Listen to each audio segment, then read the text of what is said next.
আপনার এখন 50 মনে হয়। সুগার মাম্মি হিসাবে নিজেকে ট্রিট করতে চায়।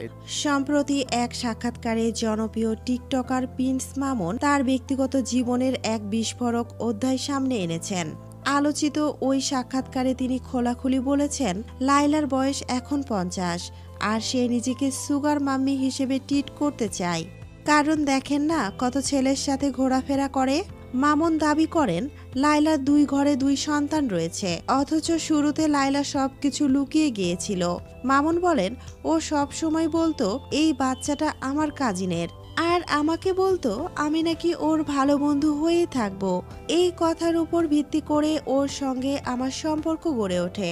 মামুন আরও বলেন, লাইলার বড় মেয়েটা এখন বেশ ধার্মিক, ও নামাজ কালাম পড়ে, কিন্তু সে আমারই বয়সী।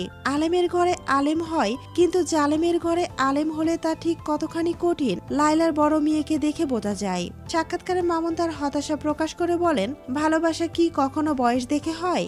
না, ভালোবাসা তো এমনিই হয়। ভালোবাসা একটা মায়া, কিন্তু এই মায়াটা এমন ভয়ঙ্কর রূপ নেবে আমি কল্পনাও করিনি। তিনি দুঃখ প্রকাশ করে বলেন, লাইলা আমাকে হাতের পুতুল বানিয়ে রেখেছিল, ওর কথা মতো আমি চলেছি, কিন্তু তারপরেও সে আমার বিরুদ্ধে একের পর এক মামলা ঢুকে দিয়েছে। আজ আমি তার ফাঁদে বন্দি। এত কিছু সহ্য করার পরেও আমি বের হতে পারছি না।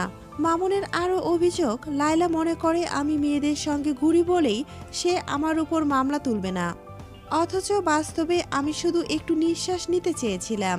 এই বিস্ফোরক সাক্ষাৎকারে মামুনের বক্তব্য যেন এক বিষাদময় প্রেম কাহিনীর প্রতিচ্ছবি, যেখানে ভালোবাসা, বিশ্বাসঘাতকতা আর মানসিক আটকে পড়ার এক নির্মম চিত্র উঠে এসেছে। বয়স দেখে ভালোবাসা হয় না, ভালোবাসা হয়ে যায়।